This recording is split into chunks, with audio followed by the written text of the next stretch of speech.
నమస్తే, welcome to city news. ప్రస్తుతం అందరూ క్వాంటం టెక్నాలజీ గురించి ఆలోచిస్తున్నారని ఏపీ సీఎం చంద్రబాబు అన్నారు. ఆధునిక పరిశోధనల కేంద్రంగా అమరావతి క్వాంటం వ్యాలీ ఉంటుందని చెప్పారు. వేలాది మంది విద్యార్థులతో ఆన్లైన్లో క్వాంటం టాక్ నిర్వహించిన సందర్భంగా ముఖ్యమంత్రి మాట్లాడారు.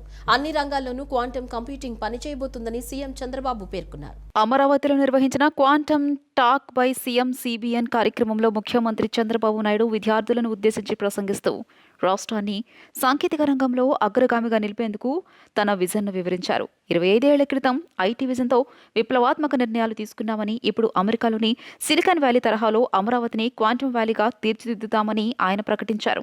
గతంలో హైదరాబాద్ ద్వారా హైదరాబాద్ను గ్లోబల్ ఐటీ హబ్గా మార్చినట్లుగానే ఇప్పుడు విశాఖను డేటా సెంటర్ల హబ్గా, తిరుపతిని స్పేస్ సిటీగా అభివృద్ధి చేస్తున్నామని తెలిపారు. ఈ సందర్భంగా క్వాంటం టెక్నాలజీ ప్రాధాన్యతను వివరిస్తూ ఏపీ నుంచి ఎవరైనా నోబెల్ ప్రైజ్ సాధిస్తే గతంలో ప్రకటించినట్లే క్వాంటం రంగంలో ఈ ఘనత సాధించిన వారికి 100 కోట్లు ఇస్తామని సీఎం హామీ ఇచ్చారు.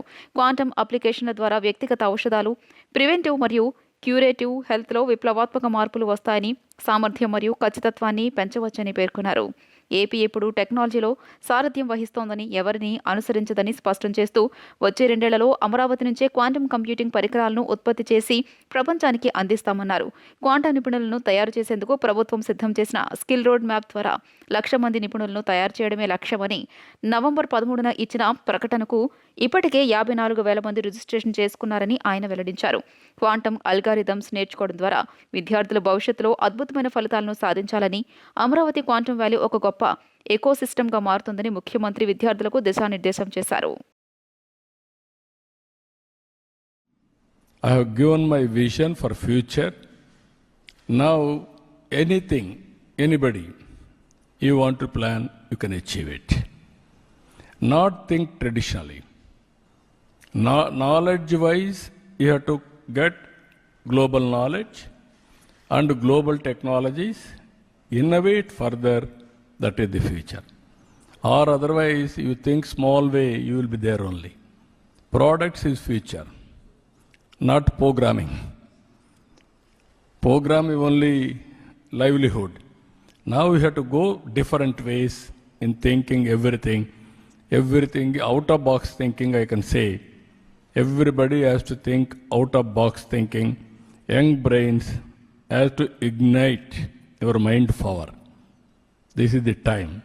This is where IITs, IISER, or intellectuals globally, all of us will sit together. Quantum is only one area, application multiple. That everybody has to keep it in mind. Tirumala పరకామణిలో చోరీపై వైసీపీ అధినేత జగన్ వ్యాఖ్యలపై మంత్రి నారా లోకేష్ తీవ్ర స్థాయిలో ధ్వజమెత్తారు.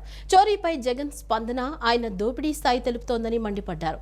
తప్పించుకోవడానికి ఇది బాబాయ్ కేసు కాదని లోకేష్ స్పష్టం చేశారు. తిరుమల పరకామణి చోరీపై జగన్ స్పందన ఆయన దోపిడీ స్థాయి తెలుపుతోందని మంత్రి నారా లోకేష్ ధ్వజమెత్తారు. జనం సొమ్ము 1,00,000 కోట్లు దోచుకున్న జగన్కు పరకామణి చోరీ చిన్నదే కావచ్చు, కానీ శ్రీవారి భక్తుల మనోభావాలను దెబ్బతీసిన ఈ చోరీ మహాపాపమని అన్నారు. సాక్షులు, సాక్ష్యాధారాలు లేకుండా తప్పించుకోవడానికి ఇది బాబాయ్ కేసో, కోడికత్తి కేసో కాదని, కలియుగ ప్రత్యక్ష దైవం వెంకన్నకు చేసిన మహా అపచారమని లోకేష్ మండిపడ్డారు. ఆ దేవదేవుడు కోర్టు నుంచి తప్పించుకోవడం అసాధ్యమన్నారు. తిరుమల పరకామణి కేసుకు సంబంధించిన ఓ వీడియోను తన ఎక్స్ ఖాతాలో మంత్రి లోకేష్ పోస్ట్ చేశారు. జాతీయ గ్రామీణ ఉపాధి హామీ పథకానికి మహాత్మా గాంధీ పేరును తొలగించడం సమంజసం కాదని, దీనిపై కేంద్రంతో చర్చించి అదే పేరు కొనసాగేలా చూడాలని సీఎం చంద్రబాబును సిపిఐ జాతీయ కార్యదర్శి కె రామకృష్ణ కోరారు. పేదలకు హక్కుగా ఉన్న ఈ చట్టంలో సవరణల వల్ల గ్రామీణ ప్రాంతాల్లో ఉపాధి కష్టంగా మారుతుందని పేర్కొన్నారు. జాతీయ గ్రామీణ ఉపాధి హామీ పథకం అమలులో కేంద్ర ప్రభుత్వ వాటాను తగ్గించడం సమంజసం కాదని సిపిఐ పేర్కొంది. మహాత్మాగాంధీ జాతీయ ఉపాధి హామీ పథకాన్ని యథాతథంగా అమలు చేసేలా కేంద్ర ప్రభుత్వంపై ఒత్తిడి తీసుకురావాలని కోరుతూ ఆ పార్టీ జాతీయ కార్యదర్శి కె రామకృష్ణ నేతృత్వంలోని ప్రతినిధి బృందం రాష్ట్ర సచివాలయంలో సీఎం చంద్రబాబుని కలిసి వినతి పత్రం అందజేసింది. ముఖ్యమంత్రిని కలిసిన ప్రతినిధి బృందంలో జాతీయ సమితి సభ్యుడు ముప్పాడ నాగేశ్వరరావు, రాష్ట్ర బీసీ సంక్షేమ సంఘం అధ్యక్షుడు కేశినా శంకర్రావు, ఇతర పార్టీ నాయకులు ఉన్నారు. ఈ సందర్భంగా రామకృష్ణ మాట్లాడుతూ ఇప్పటి వరకు ఈ పథకానికి కేంద్ర ప్రభుత్వం ఇచ్చిన 90% నిధులను 60%కి కుదించిందన్నారు. 40% నిధులను రాష్ట్ర ప్రభుత్వాలు భరించాలంటే ఏపీ సహా దేశంలోని పలు రాష్ట్రాలపై ఆర్థిక భారం పడుతుందని చెప్పారు. చేశారు. ఉపాధి పథకం కింద కల్పిస్తున్న పని దినాలను 100 నుంచి 125 రోజులకు పెంచుతామని కేంద్రం చెబుతున్నప్పటికీ ఇప్పటి వరకు కుటుంబానికి సగటున 50 పని దినాలు కూడా కల్పించలేదన్నారు. పేదలకు హక్కుగా ఉన్న ఈ చట్టంలో సవరణల వల్ల గ్రామీణ ప్రాంతాల్లో ఉపాధి కష్టంగా మారుతోందని పేర్కొన్నారు. ఎక్కడ పనులు కల్పించాలో అది కూడా కేంద్ర ప్రభుత్వం నిర్ణయిస్తుంది. రాష్ట్ర ప్రభుత్వాన్ని పక్కన పెట్టేసి పైగా గతంలో 90% నిధులు కేంద్ర ప్రభుత్వం భరించేది ఇప్పుడు 60% వారు కుదించి 40% రాష్ట్ర ప్రభుత్వం భరించాలంటుంది. ఏదైతే గతంలో గ్రామీణ ఉపాధి హామీ పథకాన్ని వినియోగించి గ్రామీణ పేదలకు పనులు కల్పించిందో మొత్తం ఆ వ్యవస్థ అంతా కూడా దెబ్బతినే ప్రమాదం ఏర్పడింది. 40% నిధులు కేటాయించే పరిస్థితుల్లో మన ప్రభుత్వం లేనందువల్ల ఇవాళ రాష్ట్ర వ్యాప్తంగా గ్రామీణ ప్రాంతాల్లో ఎవరైతే ఉపాధి పొందుతా ఉన్నారో ఆ వ్యవసాయ కూలీలు ఇతర చేతివృత్తుల వారందరూ కూడా పెద్ద ఎత్తున దెబ్బతినే అవకాశం ఉంది. పటమట లంక నుంచి దర్శిపేట వరకు ఉన్న కృష్ణవేణి రోడ్డులోని అండర్ గ్రౌండ్ డ్రైనేజీ పైప్ లైన్లు సమస్యకు శాశ్వత పరిష్కారం చూపుతామని ఎమ్మెల్యే గద్దె రామ్మోహన్ హామీ ఇచ్చారు. ఈ సమస్యను మున్సిపల్ కమిషనర్ దృష్టికి తీసుకువెళ్లగా ఆయన ఆదేశాల మేరకు సిఈ, ఈఈ మరియు ఎస్ఈ స్థాయి అధికారులు క్షేత్రస్థాయిలో పరిస్థితిని సమీక్షించారని వెల్లడించారు. పాత పైప్ లైన్ పూర్తిగా తొలగించి దాని స్థానంలో కొత్త పైప్ లైన్ వేయాలని నిర్ణయించినట్లు పేర్కొన్నారు. విజయవాడ తూర్పు ఎమ్మెల్యే గద్దె రామ్మోహన్ 14వ డివిజన్ పరిధిలోని దర్శిపేట పూజిత అపార్ట్మెంట్ ఏరియాలో పర్యటించి అక్కడ నెలకొన్న డ్రైనేజీ సమస్యలపై నగరపాలక సంస్థ అధికారులతో సమీక్ష నిర్వహించారు. పటమట లంక నుండి దర్శిపేట వరకు ఉన్న చెన్నుపాటి శేషరావు రోడ్ కింద సుమారు 35 ఏళ్ల క్రితం అండర్ గ్రౌండ్ డ్రైనేజీ వ్యవస్థను ఏర్పాటు చేశారని ఆయన తెలియజేశారు. అయితే ఇటీవల పైప్ లైన్లో గ్యాస్ ఉత్పత్తి కారణంగా సిమెంట్ పైపులు దెబ్బతిని రోడ్డుపై 5వసారి పెద్ద గుంత పడడంతో స్థానికులు తీవ్ర ఇబ్బందులు ఎదుర్కొంటున్నారని చెప్పారు. ఈ సమస్యపై స్పందించిన మున్సిపల్ కమిషనర్ పంపిన సిఈ, ఈఈ మరియు ఎస్ఈ అధికారులు పరిస్థితిని పరిశీలించి తాత్కాలిక మరమ్మతుల కంటే పైప్ లైన్ పూర్తిగా రీప్లేస్ చేయడమే సరైన పరిష్కారమని నిర్ణయించామన్నారు. ఇందుకోసం కోట్లాది రూపాయల వ్యయం అవుతుందని అంచనా వేయగా భారీ వాహనాల రాకపోకలను తట్టుకునేలా పటిష్టమైన పైప్ లైన్ నిర్మించాలని అధికారులను ఆదేశించారు. అవసరమైతే ముఖ్యమంత్రి సహాయంతో నిధులు సమకూర్చుకొని ఈ పనులను త్వరితగతిన పూర్తి చేస్తామని గద్దె రామ్మోహన్ ఈ సందర్భంగా హామీ ఇచ్చారు. పటమట లంకకి ఇటు దర్శిపేటకు కూడా ప్రధానమైన రహదారి అయిన చెన్నుపాటి శేషరావు రోడ్డు, దాన్నే వాడుకల్లో కృష్ణవేణి రోడ్డు కూడా అని అంటారు. ఈ రోడ్లో సుమారు 35 సంవత్సరాల క్రితం ఇక్కడ అండర్ గ్రౌండ్ డ్రైనేజ్ వేయటం జరిగింది.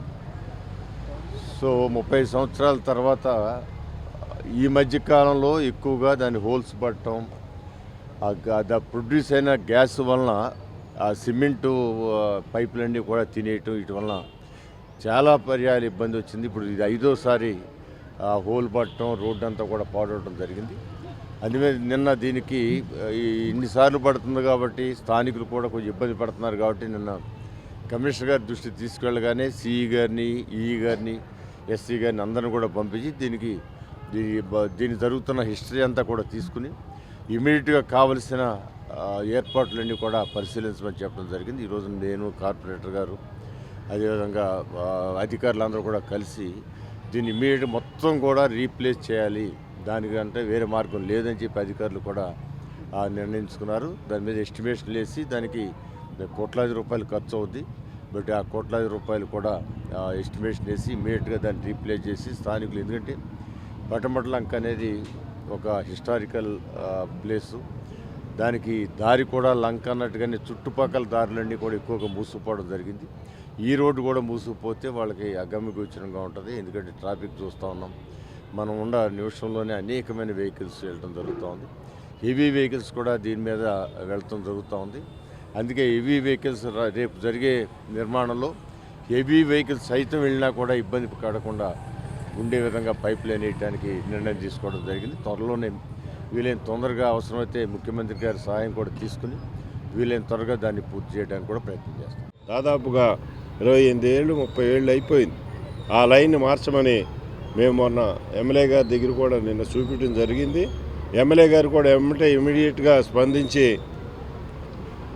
మన మున్సిపల్ కమిషనర్ దృష్టిలో పెట్టడం, మున్సిపల్ కమిషనర్ గారు ఇవాళ మళ్ళా అందరినీ వారి సిఈ గారిని కానీ, ఈఈ గారిని కానీ, ఏఈ గారిని కానీ అందరినీ పంపించి ఆ ఎస్టిమేషన్ వేయమని మన కార్పొరేషన్ వారికి కమిషనర్ గారు చెప్పటం.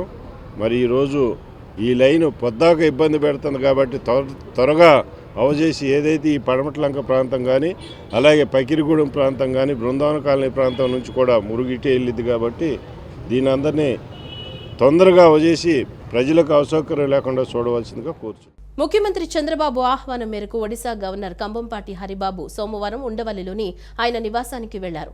సీఎంతో ఆయన మర్యాదపూర్వకంగా భేటీ అయ్యారు. హరిబాబుకు ముఖ్యమంత్రి సాదర స్వాగతం పలికి సత్కరించారు. పల్నాడు జిల్లాలో సంచలనం కలిగించిన నరసరావుపేట కార్ల చోరీ గ్యాంగ్లో 4గురిని అరెస్టు చేసినట్లు పల్నాడు జిల్లా ఎస్పీ కృష్ణారావు తెలిపారు. డీఎస్పీ హనుమంతరావు, సీఐ సుబ్బారావుతో కలిసి ఆయన మీడియాకు ఈ ముఠా ఆగడాలను వివరించారు. ఇప్పటి వరకు ఈ గ్యాంగ్ నుంచి సుమారు 20 వాహనాలు రికవరీ చేశామని ఎస్పీ వెల్లడించారు. ఇటీవల కాలంలో కార్లు తాకట్టు మోసాలపై పెద్ద ఎత్తున చర్చ జరుగుతున్న నేపథ్యంలో ఇలాంటి కేసుకు సంబంధించిన వివరాలపై పల్నాడు జిల్లా ఎస్పీ బి కృష్ణారావు విలేకరులకు వివరాలు వెల్లడించారు. ఈ సందర్భంగా ఎస్పీ మాట్లాడుతూ ఈ నెల 12న శ్రీనివాసరెడ్డి అనే వ్యక్తి ఫిర్యాదు మేరకు గతేడాది ఆగస్టు 24న తన స్విఫ్ట్ కారును ఆంజనేయులు అనే వ్యక్తి వద్ద 1.50 లక్షల రూపాయలకు తాకట్టు పెట్టగా వాహనం తిరిగి తీసుకునే సమయంలో తాకట్టు పెట్టుకున్న వ్యక్తి అధిక వడ్డీ చెల్లించలేదని చెబుతూ వాహనం ఇవ్వకుండా ఇబ్బంది పెట్టాడని ఫిర్యాదు వచ్చిందని, ఈ కేసును లోతుగా పరిశీలించగా మోసగాళ్ల పనేనని గుర్తించామని చెప్పారు. భానుప్రకాష్, ఆంజనేయులు, రఫీ, వెంకటనాయుడు, రామకృష్ణ సహా మొత్తం 9 మంది కాగా వీరిలో 7గురిని గుర్తించామన్నారు. వీరు ఫైనాన్స్లో వాహనాలు తీసుకుని వాటిని ఇతరుల వద్ద తాకట్టు పెట్టడం, అద్దెకు ఇవ్వడం వంటి అక్రమాలకు పాల్పడుతున్నట్లు తెలియజేశారు. ఇప్పటి వరకు ఈ గ్యాంగ్ నుంచి సుమారు 20 వాహనాలు రికవరీ చేశామని, వాటి నెంబర్ ప్లేట్లు మార్చి మళ్లీ అదే వాహనాలను ఇతరులకు తాకట్టు పెట్టడం ద్వారా డబ్బులు వసూలు చేసినట్లు దర్యాప్తులో తేలిందని వెల్లడించారు. ఈ వ్యవహారంలో హైదరాబాద్కు చెందిన ప్రకాష్ గౌడ్, మోహన్ అనే ఇద్దరి పాత్ర కూడా ఉందన్నారు. పరారీలో ఉన్న వారిని కూడా త్వరలో అరెస్టు చేస్తామని చెప్పారు. ఈ మధ్యకాలంలో ఈ కార్స్ చీటింగ్ సంబంధించి గత వారం 10 రోజులు కూడా మీడియాలో బాగా హల్చల్ అవుతుంది. సో ఈ కేసు పైన ఈరోజు ప్రెస్ మీట్ పెట్టడం జరుగుతుంది. సో ఈ నెల 12వ తేదీన పుల్లా శ్రీనివాసరెడ్డి అనే ఒక వ్యక్తి మనకి కంప్లైంట్ ఇవ్వడం జరుగుతుంది.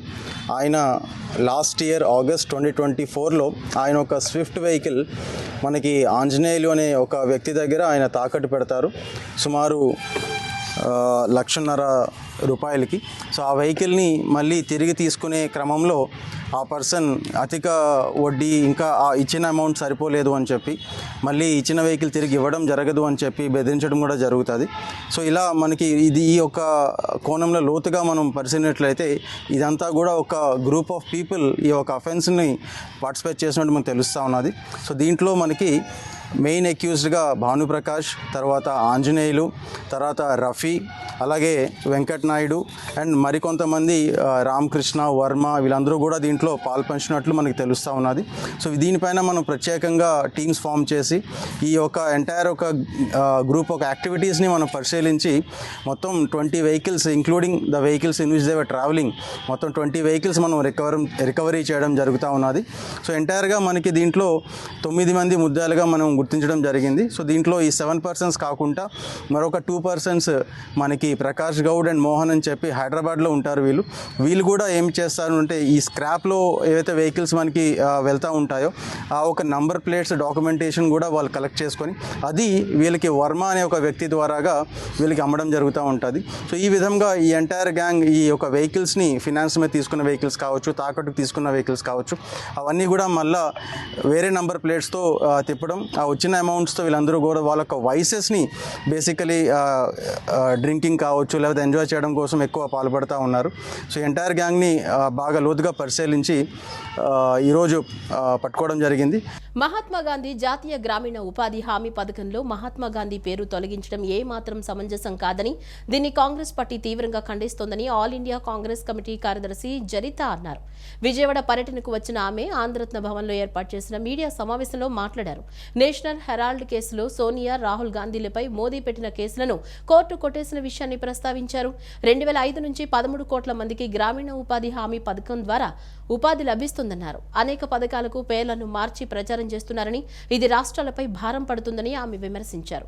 బీజేపీ సర్కార్ అవలంబిస్తున్న ప్రజా వ్యతిరేక విధానాలపై కాంగ్రెస్ పార్టీ ప్రజల పక్షాన పోరాడుతుందని జరిత స్పష్టం చేశారు. They are talking about 125 days. 125 days is nothing more than an eye wash. Now they cannot even give 50 to 55 days of work to the people. They spoke in the parliament Shivraj Chauhan, the Minister of Agriculture, he spoke about Garibon Ka Kalyan. Garibon Ka Kalyan? What does he mean by Garibon Ka Kalyan? हम कहते हैं कि ये महात्मा गांधी जी का अपमान है और हर किसान और मजदूर का त्राहिमाम है। ये गरीबों का कल्याण नहीं है। They speak about राम राज्य। What राम राज्य are they talking about? कौन सा राम राज्य है? कोई भी योजना काम नहीं करता इस राम राज्य में। They speak about new schemes, but they are packaging it again and again in different names. Every time they're interested in changing the name of places, changing the name of schemes, and the spectacles? Okay, changing the name of the schemes, changing the name of various cities, but they forget that this also has a pressure on the state government and the central government. Every time you change the name of a scheme, every time there will be the photo of one person plastered all over the country, again with the new name. You have to understand this. So much of burden is being put on the state and the central government every time there is a change in a name, in a scheme, or in a program. CPI 100 ఏళ్ల ప్రస్థానంలో ఎన్నో త్యాగాలు చేస్తుందని, పేద ప్రజల కోసం 100 సంవత్సరాలుగా పోరాటం చేస్తూనే ఉందని ఆ పార్టీ ఎన్టీఆర్ జిల్లా కార్యదర్శి దోనేపూడి శంకర్ పేర్కొన్నారు. సిపిఐ ఆవిర్భావం నుంచి రైతాంగ సమస్యలను తన ప్రధాన అజెండాగా తీసుకుందని, భూమి లేని పేద రైతులకు భూమి హక్కులు కల్పించిందన్నారు. కార్మికుల హక్కుల కోసం సిపిఐ చేసిన పోరాటాలు ఈ దేశ చరిత్రలో నిలిచిపోయాయని గుర్తు చేశారు.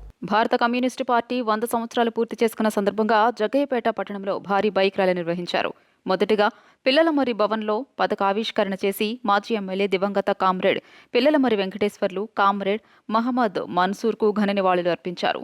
సిపిఐ జిల్లా కార్యదర్శి దోనిపూడి శంకర్ జెండా ఊపి ర్యాలీని ప్రారంభించారు. డిపో సెంటర్, ఎన్టీఆర్ సర్కిల్, కమలా సెంటర్, ముత్యాల రోడ్డు మీదుగా భారీ స్థాయిలో బైక్ ర్యాలీని నిర్వహించారు. ఈ సందర్భంగా ఎన్టీఆర్ జిల్లా సిపిఐ జిల్లా కార్యదర్శి దోనిపూడి శంకర్ మాట్లాడుతూ సిపిఐ 100 ఏళ్ల ప్రస్థానంలో ఎన్నో త్యాగాలు చేసిందని, పేద ప్రజల కోసం 100 సంవత్సరాలుగా పోరాటం చేస్తూనే ఉందని, భారత కమ్యూనిస్టు పార్టీ 1925 డిసెంబర్ 26న ఏర్పడి 2025 డిసెంబర్ నాటికి 100 ఏళ్లు పూర్తవడంతో శత జయంతి ఉత్సవాలను జరుపుకుంటున్నామని అన్నారు. సిపిఐ ఆవిర్భావం నుంచే రైతాంగ సమస్యలను తన ప్రధాన అజెండాగా తీసుకుందని, భూమి లేని పేద రైతులకు భూమి హక్కులు, కౌలుదారులకు రక్షణ, సాగునీరు, విత్తనాలు, ఎరువులు, పంటలకు గిట్టుబాటు ధర కోసం ఎన్నో ఉద్యమాలు చేసిందన్నారు. రైతులు ఆకలితో అలమటించకూడదనే లక్ష్యంతో భూ సంస్కరణలు, రుణమాఫీ, ప్రభుత్వ మద్దతు ధర కోసం సిపిఐ నిరంతరం పోరాడుతుందని తెలియజేశారు. కార్మికుల హక్కుల కోసం సిపిఐ చేసిన పోరాటాలు ఈ దేశ చరిత్రలో నిలిచిపోయాయని, అశేష పోరాటాల ఫలితమైన మహాత్మా గాంధీ జాతీయ ఉపాధి హామీ పథకాన్ని బీజేపీ ప్రభుత్వం నీరుగారుస్తుందని ఆవేదన వ్యక్తం చేశారు. భారత కమ్యూనిస్టు పార్టీ 100 సంవత్సరాలు పూర్తి చేసుకున్నటువంటి సందర్భంగా భారతదేశ వ్యాప్తంగా గ్రామాల, పల్లెల్లో, పట్టణాల్లో, మండలాల్లో, నగరాల్లో అన్ని చోట్ల కూడా పతాకావిష్కరణ గావిస్తూ వారోత్సవాల కార్యక్రమం నిర్వహించబడుతున్నది. ఈ రోజున జగ్గయ్యపేట ప్రాంతంలో అనేక చోట్ల వాడవాడల పతాకావిష్కరణ గావించి ఈ రోజున ఈ సెంటర్కి చేరుకున్నాం. ఈ రోజున కమ్యూనిస్టు పార్టీ 100 సంవత్సరాల చరిత్ర, త్యాగాల చరిత్ర, దేశభక్తి పోరాటం. ఈ రోజున కనీసం స్వాతంత్ర్య పోరాటంలో పాల్గొనని వాళ్ళు, బ్రిటిష్ సామ్రాజ్యవాదులుగా అడవులకు మడుగులెత్తిన వాళ్ళు, సామ్రాజ్యవాదులకు లొంగిపోయి లెటర్లు రాసి దివాన్ బహదూర్, రాజబహదూర్ సత్కారాలు పొందేటువంటి వాళ్ళు ఈ దేశాన్ని పరిపాలిస్తున్నారు. మహాత్మా గాంధీ అని చెప్పిన గాడ్సే వారసులు ఈ దేశాన్ని పరిపాలిస్తున్నారు. చివరిగా మహాత్మా గాంధీ పేరుని తొలగించేటువంటి దుర్మార్గానికి ఇవాళ మోడీ ప్రభుత్వం పాల్పడుతున్నటువంటి సందర్భం ఉన్నది. వందే మాతర గీతం జాతీయోద్యమానికి స్ఫూర్తి. జాతీయోద్యమంలో వందే మాతరం అన్నటువంటి నరేంద్ర మోడీ, అమిత్ షా, వీర సావర్కర్లు వీళ్ళ దేశభక్తులు అని చెప్పేసి అడుగుతున్నాం. అన్ని రంగాల్లో బీసీలకు 50% రిజర్వేషన్లు అమలు చేయాలని బీసీ నవచైతన్య వేదిక రాష్ట్ర అధ్యక్షుడు సీలం వెంకటేశ్వర్లు డిమాండ్ చేశారు. బీసీలకు జనగణనతో పాటు కులగణన చేపట్టి దామాషా ప్రకారం రిజర్వేషన్లు అమలు చేయాలని కోరారు. నగరంలోని గాంధీనగర్ ధర్నా చౌక్ వద్ద బీసీ నవచైతన్య వేదిక ఆధ్వర్యంలో నిరసన కార్యక్రమం నిర్వహించారు. బీసీ నవ చైతన్య వేదిక రాష్ట్ర అధ్యక్షుడు శీలం వెంకటేశ్వర్లు మాట్లాడుతూ అన్ని రంగాల్లో బీసీలకు 50% రిజర్వేషన్లు అమలు చేయాలని డిమాండ్ చేశారు. రాష్ట్ర జనాభాలో అత్యధిక శాతం బీసీలు ఉన్న అన్ని రంగాల్లో వెనుకబడి ఉన్నారని ఆవేదన వ్యక్తం చేశారు. జనగణనతో పాటు కులగణన చేపట్టి తామాషా ప్రకారం రిజర్వేషన్లు అమలు చేయాలని కోరారు. తమకు భద్రతా చట్టం తేవాలని, విద్యార్థుల ఫీజు రియంబర్స్మెంట్ చెల్లించాలని, ప్రత్యేక మంత్రిత్వ శాఖ ఏర్పాటు చేయాలని, ఈడబ్ల్యూఎస్ చట్టాన్ని రద్దు చేయాలని బీసీ సంఘం నాయకులు డిమాండ్ చేశారు. ధర్నా కార్యక్రమంలో సంఘం నాయకులు ఓబులేసు, వెంకటేష్, చందు, జైబాబు, ఎం నాగరాజు, వెంకట యాదవ్, మల్లికార్జున్, మణిశంకర్, జయమ్మ తదితరులు పాల్గొన్నారు. 3 సంఘాల ఆధ్వర్యంలో విజయవాడ ధర్నా చౌక్లో ఆందోళన చేస్తూ ఉన్నాం. ప్రధానంగా ఆంధ్రప్రదేశ్ రాష్ట్రం విడిపోక ముందు నుంచి ఈరోజు వరకు బీసీలకు సంబంధించినటువంటి రిజర్వేషన్లు కులగణనలో జనగణనలో కులగణన చేపట్టడంలో ఇవాళ పాలక వర్గాలు నిర్లక్ష్యం వహిస్తూ ఉన్నాయి. ఈ ఫీజు రియంబర్స్మెంట్ విడుదల చేయడంలో పూర్తి స్థాయి నిర్లక్ష్యం వహిస్తూ ఉన్నాయి. అలాగనే ఈడబ్ల్యూఎస్ పథకం కింద ఇవాళ ఎవరికైతే అగ్రవర్ణాలుగా ఉన్నారో వాళ్ళకు బెనిఫిషరీస్గా ఉంది. తక్షణమే ఈడబ్ల్యూఎస్ పథకాన్ని రద్దు చేయాలని చెప్పి మేము డిమాండ్ చేస్తూ ఉన్నాం. ఎందుకంటే బీసీలను ఓటు బ్యాంకుగా చూస్తున్నారే తప్ప బీసీలకు చట్టాలు తేవాలంటే వెనకంజి వేస్తూ బీసీ చట్టము తెస్తామన్నారు. ఎన్నికల హామీలో హామీ ఇవ్వడం జరిగింది. కానీ 18 నెలలు అవుతుంది, ఇంతవరకు ఏమాత్రం కానీ బీసీ చట్టాన్ని అమలు చేయకుండా నిర్లక్ష్యం చేస్తున్నారు. విజయవాడ నడిబొడ్డున ధర్నా చౌక్ నందు బీసీల యొక్క సమస్యలపైన ఈ రోజున పెద్ద ఎత్తున నిరసన కార్యక్రమాన్ని నిర్వహించడం జరిగింది. ఈ ప్రభుత్వం బీసీ కులగణనను వెంటనే చేపట్టి ఒక ప్రత్యేక కమిషన్ ఏర్పాటు చేసి కులగణనను చేపట్టి వెంటనే ఆ సంఖ్యను కూడా ఈ సమాజం ముందుంచాల్సిన అవసరం ఉంది. బీసీ కులగణన తరువాతనే స్థానిక సంస్థల ఎలక్షన్లు వెళ్ళాలని చెప్పేసి ఈ వేదిక ద్వారా మేము డిమాండ్ చేస్తున్నాం. బీసీలకు భద్రతా చట్టం తెస్తామని ఈనాటి పాలకులు చంద్రబాబు నాయుడు గారు, లోకేష్ గారు, పవన్ కళ్యాణ్ గారు, బీజేపీ కూడా హామీ ఇచ్చింది. ఆ హామీని వెంటనే నెరవేర్చాలి. పార్లమెంట్లో బిల్లు పెట్టి జాతీయ స్థాయిలో బీసీలకు భద్రతా చట్టం తేవాలి. నెంబర్ 2, రాజ్యాధికార పార్టీ ఏపీ రాష్ట్ర అధ్యక్షులుగా అనుమోలు విజయ్ కుమార్ గౌడ్ ఎన్నికైనట్లు ఆ పార్టీ జాతీయ అధ్యక్షులు విజిఆర్ నారగోని ప్రకటించారు. ఈ మేరకు నియామక పత్రాన్ని అందజేశారు. రాజకీయ న్యాయాన్ని అన్ని వర్గాలకు, అన్ని కులాలకు వర్తింపచేయాలని విజిఆర్ నారగోని పిలుపునిచ్చారు. రాజ్యాధికార పార్టీ ఆంధ్రప్రదేశ్ శాఖ అధ్యక్షునిగా అనుమోలు విజయ్ కుమార్ గౌడ్ని నియమించడం జరిగింది. సోమవారం తాడేపల్లి ప్రెస్ క్లబ్లో రాజ్యాధికార పార్టీ జాతీయ అధ్యక్షులు విజిఆర్ నారగోని నియామక పత్రాన్ని అందజేశారు. ఈ సందర్భంగా రాజ్యాధికార పార్టీ జాతీయ అధ్యక్షులు విజిఆర్ నారగోని మాట్లాడుతూ మహాత్మా జ్యోతిరావు పూలే, బాబాసాహెబ్ అంబేద్కర్, కాంచీరాం ఆశయాలకు అనుగుణంగా బహుజనుల రాజ్యాధికార పాలనకు ఉద్యమించడానికి అంగీకరించినందున పార్టీ ఆశయాలను, లక్ష్యాల సాధనకు కృషి చేస్తానని అంగీకరించినందున ఆంధ్రప్రదేశ్ రాష్ట్ర అధ్యక్షునిగా నియమించడం జరిగిందని తెలిపారు. విలేకరుల సమావేశంలో నాయకులు అయ్యన్న, లుక్కా వెంకటేశ్వరరావు, గది శ్రీనివాసుల నాయుడు, బోయినపల్లి శ్రీదేవి, బొడ్డు జయచంద్ర, రాయల్ తిరుమలరావు, అనుమోలు విజయకుమార్, ఏ పూర్ణచంద్రరావు, జైబాబు, పీదేవి, మురళి, ఉప్పు రాంబాబు, వేల్పూరి శ్రీనివాసరావు తదితరులు పాల్గొన్నారు. చెప్పటం లేదు. కనీసం ఓటు ద్వారానన్నా ఇప్పుడు యువతకు ఏంటంటే ఓటు ద్వారా తమ తల్లిదండ్రులను, బంధువులను ఓటు విప్లవం తీసుకురావాలని ఒక కొత్త విప్లవాన్ని మేము ప్రారంభిస్తున్నాం. సీట్ల వర్గీకరణే జరగాలి. ఎమ్మెల్యే, ఎంపీ స్థానాలలో వర్గీకరణ జరగాలి. ఏ కులం జనాభా ప్రకారం వాళ్ళకి పంపిణీ జరగాలి. అదే కొత్త విప్లవం. ఆ విప్లవానికే ఇవాళ మేమందరం కూడా ఏంటంటే ఇవాళ ఈ విజయవాడ పట్టణంలో, అమరావతి పట్టణంలో మొత్తం ఒక ప్రణాళిక రూపొందిస్తున్నాం. తాడపల్లి అంటేనే ఇవాళ గుండెకాయ, మొత్తం ఈ ఆంధ్రప్రదేశ్ రాష్ట్రానికే ఒక కొత్త గుండెకాయగా, ఒక ప్రాంతంగా మారింది.